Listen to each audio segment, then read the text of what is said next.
वो बंगाल है। और ममता बनर्जी के शासनकाल में गरीब इत्मीनान का जीवन जीता है।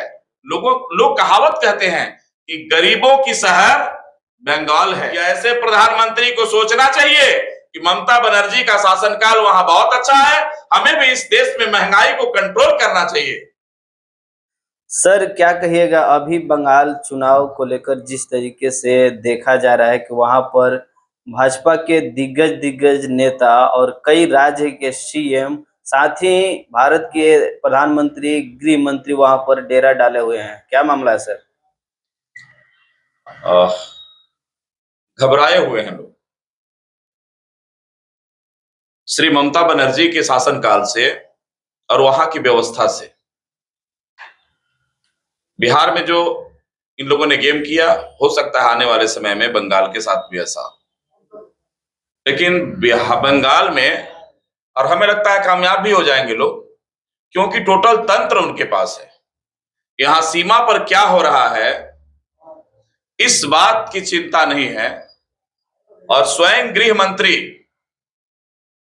स्वयं रक्षा मंत्री जा करके एक स्टेट के चुनाव में, और वो भी एक महिला को हराने के लिए पूरी केंद्र सरकार लगी हुई है, पूरी केंद्र सरकार की एजेंसियां लगी हुई है।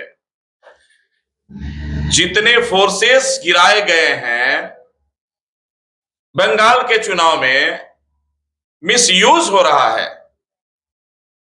इस लोकतंत्र में जनता के पैसे का बाजारीकरण का क्या बोला जाए, मजाक हो रहा है। लोगों के दिए हुए टैक्स का मजाक हो रहा है। जिस नेता को जेट सिक्योरिटी की सुरक्षा नहीं देनी चाहिए, उस नेता को जेट सिक्योरिटी दी जा रही है, वायु श्रेणी की सुरक्षा दी जा रही है। और आम जनता जो है, कहीं मर्डर, कहीं हत्या, कहीं बैंक लूट, कहीं कांड, इस सारी चीजें जो है, अब हम लोग जैसे भी लीडर्स, हम लोग भी तो लीडर्स हैं, हम लोग भी किसी पार्टी के राष्ट्रीय सचिव, सह राष्ट्रीय जो है प्रवक्ता हैं, लेकिन हम लोगों को तो एक भी गार्ड मुहैया नहीं कराई जा रही है, क्योंकि हम लोगों की जान की कोई कीमत नहीं है। और इन लोगों ने टोटल तंत्र को, आप देखिए ना जरा सा, बीएसएफ, सीआरपीएफ, स्पेशल फोर्सेस और केंद्र प्रायोजित योजनाएं जितनी है, एक ममता बनर्जी को हराने में टोटल एनर्जी लोगों ने लगा दिया है। और कहता है लोग कि हम महिला का सम्मान करते हैं। किस तरह की महिला का? भाई, महिला की सम्मान, इससे पहले कांग्रेस के लीडर्स बहुत ऐसे लोग हैं। पहली प्रधानमंत्री जो है कांग्रेस से बनी, पहली राष्ट्रपति महोदया कांग्रेस से बनी, पहली मुख्यमंत्री महोदया जो है दिल्ली में कांग्रेस से बनी, पहली पायलट जो है कांग्रेस के शासनकाल में बनी। सम्मान तो कांग्रेस की सरकार में भी महिलाओं को कम नहीं मिला। लेकिन ये सरकार जो है महिलाओं को सिर्फ और सिर्फ ढकोसलाबाजी के सिवा और कुछ नहीं। सर देश के प्रधानमंत्री बंगाल में जाके झालमुड़ी खा रहे हैं, और जब से झालमुड़ी खाए हैं तब से चर्चा का विषय बन गया है, वो भी 10 रुपये में खाए हैं। अरे भाई, 10 रुपए में झालमुड़ी खाते हैं, आप समझिए जरा सा, दिल्ली में 10 रुपए का झालमुड़ी मिलेगा? ये तो ममता बनर्जी की, ये तो उल्टे हो गया। इन्होंने अपने सरकार को दिखाने का प्रयास किया कि हर चीजें जो है सस्ती है। वो बंगाल है। और ममता बनर्जी के शासनकाल में गरीब इत्मीनान का जीवन जीता है। लोग कहावत कहते हैं कि गरीबों की शहर बंगाल है।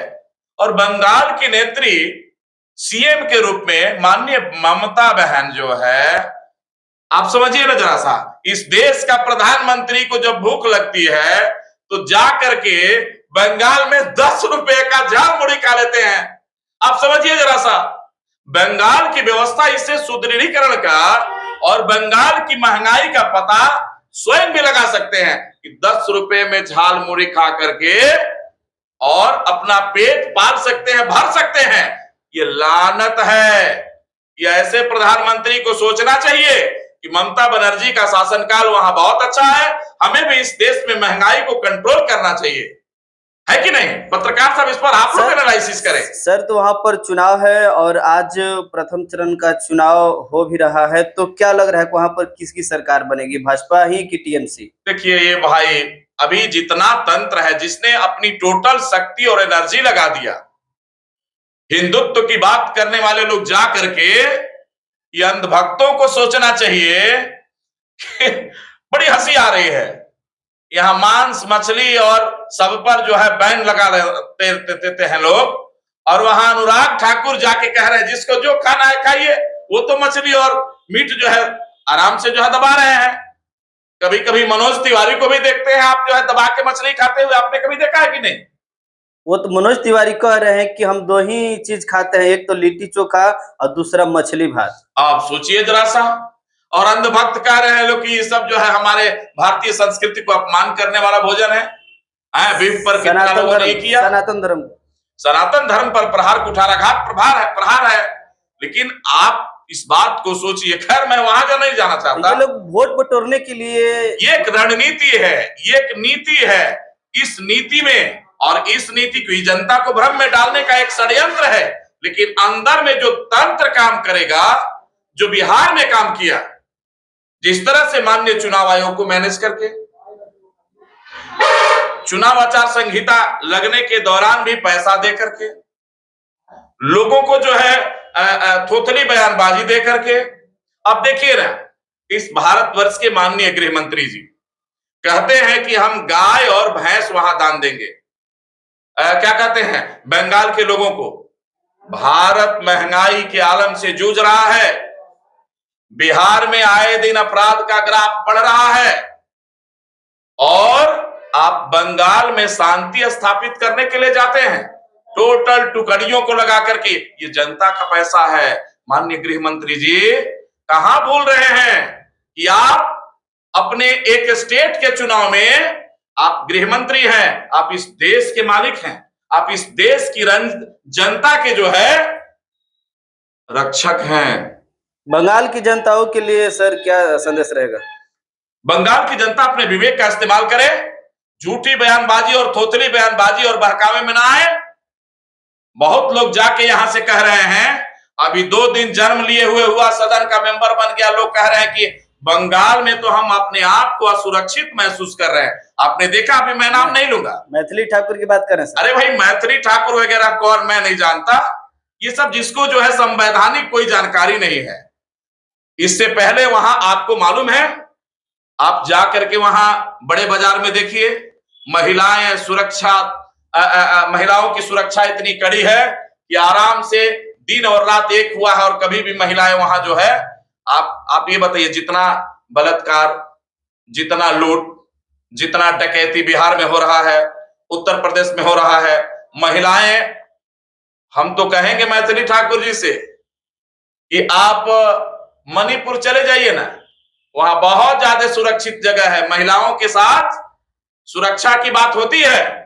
मैं कहना चाहूंगा और मैं आग्रह करता हूं कि आप एक बार जाइए वहां। अगर बिहार में भी आपने कहा था कि बाप रे, मैं सदन में आई तो इससे पहले बिहार में कितना ये था, उस समय आपका जन्म भी नहीं हुआ था। धृतराष्ट्र बोली थी। आप बोलिए ना जरा सा, धृतराष्ट्र आपको नहीं, आपको खुद ही नहीं दिख रहा है जो है, और दूसरे को धृतराष्ट्र क्यों कह रही है भाई? आपको तो खुदे नहीं दिख रहा है। बंगाल में महिलाएं पूर्णतः सुरक्षित थी और है, और वहां की महंगाई जो है वो चरम पर नहीं है, चरम पर पूरा देश महंगाई के आलम में जूझ रहा है। जहां पे 10 रुपए में जाके श्री माननीय हमारे प्रधानमंत्री, आदरणीय प्रधानमंत्री 10 रुपए में झाल मुड़ी खा सकते हैं, वहां की व्यवस्था और वहां के गरीबों की व्यवस्था और उनके चेहरे की हंसी को आप समझिए ना जरा सा। मैं आपसे भी कहना चाहूंगा पत्रकार साहब, महिला का अपमान करना बंद करिए आप लोग, और महिलाओं के साथ न्यायोचित काम करिए।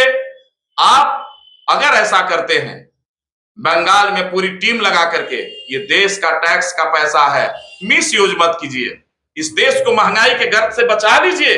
माननीय प्रधानमंत्री जी, मैं आपसे आग्रह करता हूं कि देश महंगाई के आलम में त्राह त्राही कर रहा है, लड़के बेरोजगारी के आलम में त्राह त्राही मचे हुए हैं, कर रहे हैं। यहां जो है किसान की हालत बद से बदतर है। आप क्यों भूल रहे हैं?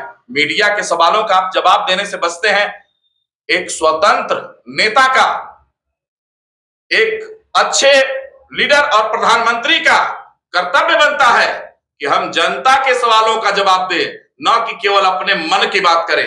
अगर आपने इस जनता के लिए और इस देश में लोकतंत्र में मीडिया जगत के लिए भी कुछ किया रहता, तो 2-4 मीडिया छोड़ करके मीडिया चिल्ला रही है, आप केवल अपने मन की बात करते हैं। जनता के भी मन की बात किसी दिन सुन लीजिए। प्रधानमंत्री जी, बहुत बहुत धन्यवाद। क्या परिचय है सर? मैं डॉक्टर एस के सैनी, विकासशील इंसान पार्टी वीआईपी का राष्ट्रीय महासचिव सह राष्ट्रीय प्रवक्ता हूं, जिसके संस्थापक श्री मुकेश सहनी जी हैं। चलिए, धन्यवाद। और एक आदरणीय नेता हैं, अति पिछड़ों के लीडर हैं। आगामी समय में बिहार में भी इतिहास दोहराया जाएगा। बहुत बहुत धन्यवाद।